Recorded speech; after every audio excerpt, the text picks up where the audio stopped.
Okay. Selepas je kita selesai buat pemasangan perkakasan komputer tadi tu, kita pun panggil pengajar kita ataupun kita punya pengawas tu untuk semak kita punya pemasangan. Nanti dia akan suruh kita buka lah komputer tu on kan, supaya dia nak tengok boleh berfungsi ke tidak. Lepas tu kita nak tengok borang senarai semak kita semua dah isi ke belum. Kalau okey semua, dia akan suruh kita ke langkah kerja yang seterusnya lah. Okey, langkah kerja seterusnya ni kita akan buat simple server setup. Okey, server setup ni tugasan dia lebih kurang macam ni lah. Okey, anda dikehendaki untuk membina satu server baru dengan menggunakan network sedia ada, dan tugasan anda adalah seperti berikutlah. Yang first kali, tugasan kita mesti bina username di atas nama anda sendiri dan buat kata laluan. Kata laluan ni kita bagi. Kata laluan dia sama je lah semua orang. A, B, C, A tu huruf besar. 1, 2, 3, 4, 5. Okay. Kita bagi ni sebab bila kita nak semak nanti senang. Kata laluan semua orang pakai sama, tapi username kita pakai nama kita sendirilah supaya nanti kita nak tengok siapa yang buat. Okay. First kali kita tengok macam mana kita nak buat username ni. Rasanya semua orang pun dah pandai buat kan. Okay, pergi kat setting. Pergi pada account. Okay, bila kita pergi pada account tu, dia akan keluar lah account yang sedia ada ni. Ni saya punya lah.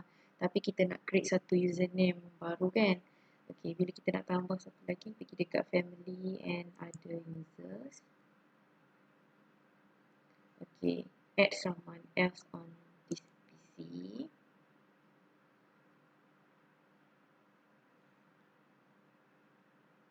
Okay, maaf ya komputer saya ni lambat sikit. Okay, sebab kita bukan nak sign in untuk lama pun, kita nak untuk sementara je kan. Jadi bila I don't have this person sign in information, so kita nak nanti kita nak delete balik. Klik sini and klik next.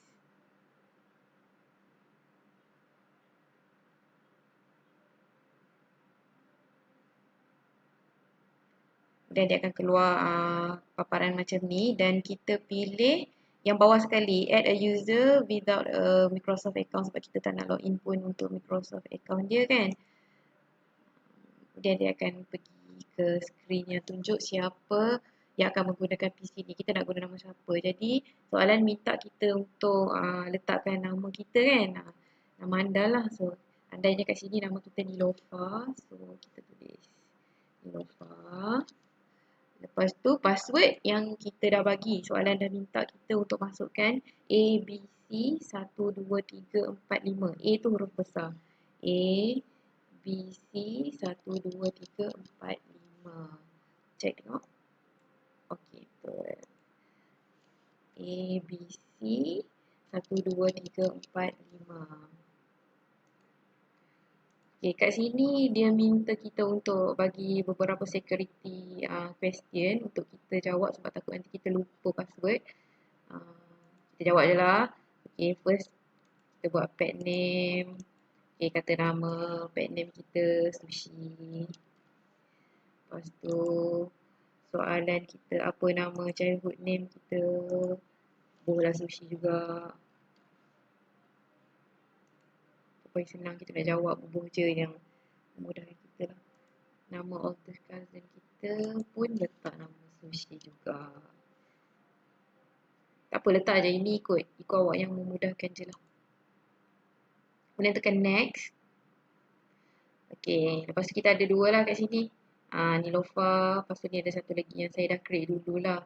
Dan saya sendirilah yang guna apa ni, PC ni kan.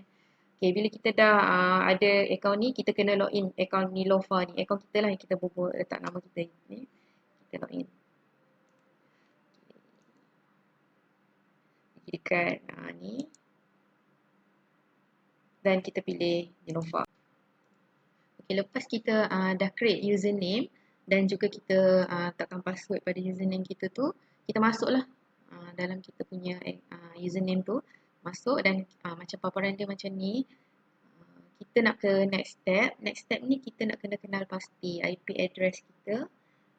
sebab kita nak gunakan network. Kita share file dekat dalam tu. Okay, first kita kena type dekat search ni CMD. Yang ni saya rasa cik-cik semua pandai ni, terror ni nak configure IP address ni kan. Okay.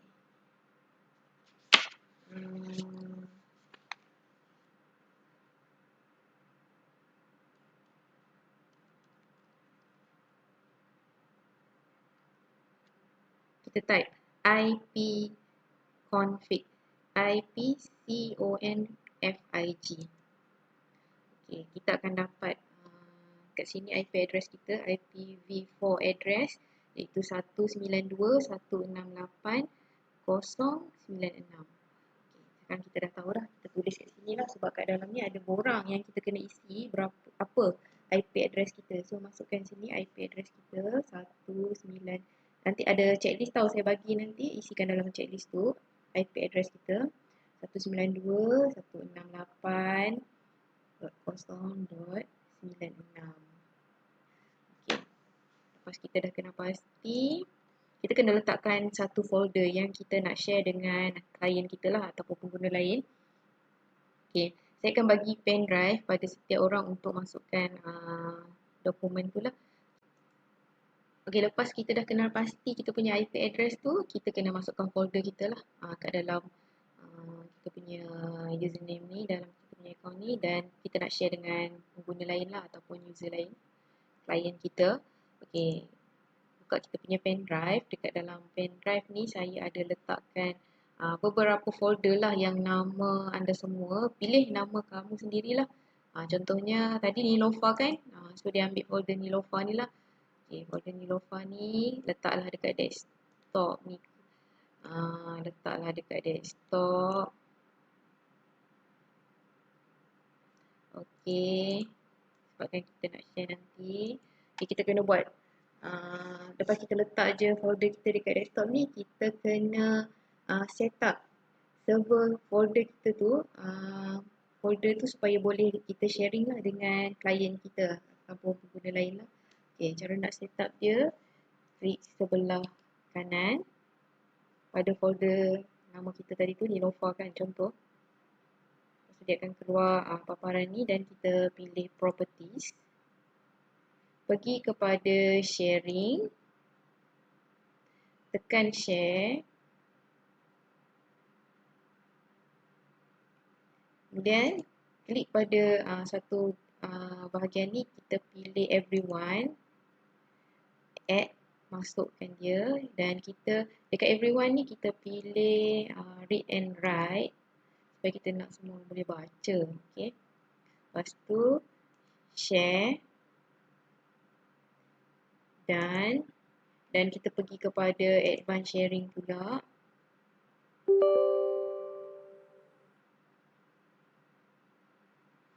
Okay, pada advanced sharing ni disebabkan laptop saya ni ada password.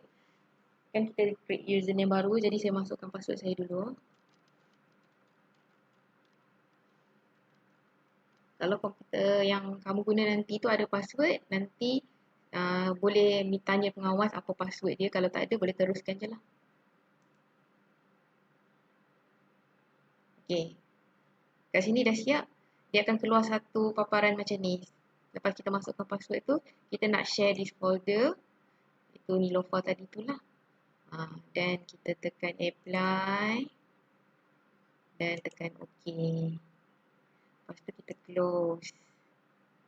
Okay, bila kita close, kita dah set up lah kita punya folder kita ni. Lepas tu kita kena check dulu kita punya folder kita ni supaya tak ada masalah lah bila nak access nanti. Okay. Klik dekat kita punya network ni, kita nak setting sikit. Network and internet setting ni, klik kat sini sebab kita nak setting supaya semua orang boleh tengok nanti.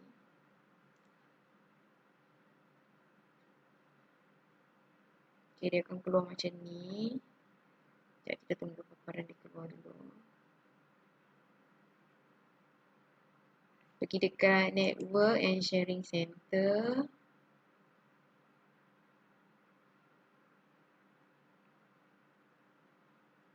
dia akan keluar macam ni lah. Lepas tu klik pada change advanced sharing setting. Okay, sikit. Kita mesti turn on semua yang ni supaya kita boleh access lah nanti. Turn on, jangan pilih turn off sebab nanti tak boleh nak access kan. Okay, kita tengoklah mana-mana ni semua kita turn on semua. Okay, check lah semua ni turn on. Okay, ni apa? Ni turn on. Okay, yang password ni kita tak nak guna password untuk masuk dia punya network tu nanti. So kita klik dekat turn off lah. Yang lain-lain ni pastikan turn on. Satu ni je yang dekat bahagian protecting password protected sharing ni kita turn off. Okay, private ni pun kita dah turn on, okay, dah turn on semua. Kalau semua pun dah okay, kecuali yang dekat password protected sharing ni kita turn off. Lepas tu okay, semua dah okay lah ni. Kalau kita ada ubah apa-apa, kita tekan save and share lah. Kalau tak ada apa-apa, kita terus je tutup je. Okay, yang ni okay ni. Kita tutup dulu. Sekarang ni kita nak ke step yang seterusnya. Kita nak kena tengok adakah pelanggan kita ni boleh tak akses kita punya folder ni lah. Tadi yang kita buat untuk sharing kepada semua klien kita boleh tengok kan. Okay, kita kena pergi ke komputer lain. Komputer lain kita kena check boleh tak dia buka kita punya folder tu. Okay, sekarang kita dah pergi ke komputer klien.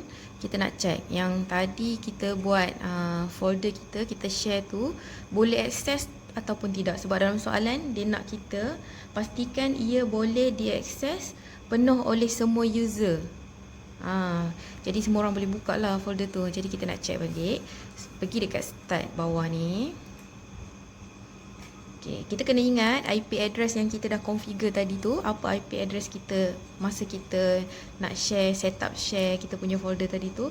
Apa IP address kita. Tapi sekarang ni dekat komputer pelanggan ni kita nak check lah boleh buka ke tak. Kita kena ingat IP address yang tadi kita dah catat tadi tu. Okay, kita tekan dekat sini run. Okay, pergi dekat run ni. Dia akan keluar satu pop-up macam ni, ada run. Dan kita akan masukkan IP address yang tadi, yang masa kita dah configure tadi tu. Okay, masukkan backslash 192.168.0.96. Ini yang kita dapat masa kita configure tadi tu. Okay, tekan OK. Dan kita akan nampak lah ni ada folder Nilofa tadi tu yang kita dah share dekat server yang kita set up tadi tu. Sekarang ni bila kita buka dekat komputer pelanggan, dia boleh buka sebab kita dah allow untuk semua pengguna boleh buka lah folder kita ni. So kita buka Nilofa ni, kita tengok boleh dapat tak kita punya dokumen kat dalam tu. Okay, ni dapat, inilah dokumen dia, work order. Tapi dia sebenarnya dalam Excel, tapi sebab komputer ni tak ada Microsoft Office, so tak adalah, kita kena install dululah Microsoft Office. Tapi dokumen ni adalah dalam ni. Maknanya yang kita set up sharing tadi tu dekat server tu sebenarnya dah berjaya kita buka dekat pelanggan. Okay, lepas kita siap je check ni boleh buka semua.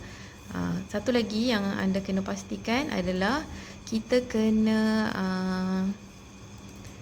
lengkapkan senarai semak.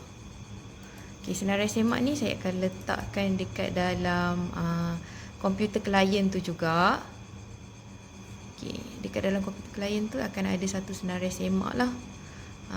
Apa yang kita dah buat tadi tu, yang kita dari mula kita pasang tu untuk setup server tu, apa yang kita dah buat kita kena tuliskan status dia.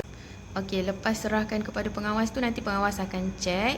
Dia check semua okey ke tidak. Kalau semua okey, nanti pengawas akan arahkan untuk kita kemas baliklah semua tempat tu. And sebelum saya lupa, nanti minta pengawas untuk tanda tangannya dekat, awak dah tanda tangan kan dekat diperiksa oleh tu kan.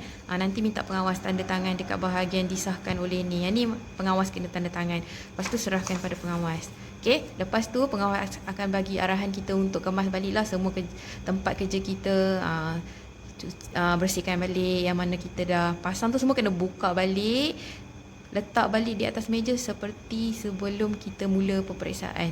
Seperti mula-mula tu kita kena buka balik, sebab lepas tu next akan ada orang lain pula nak jawab periksa kat situ kan.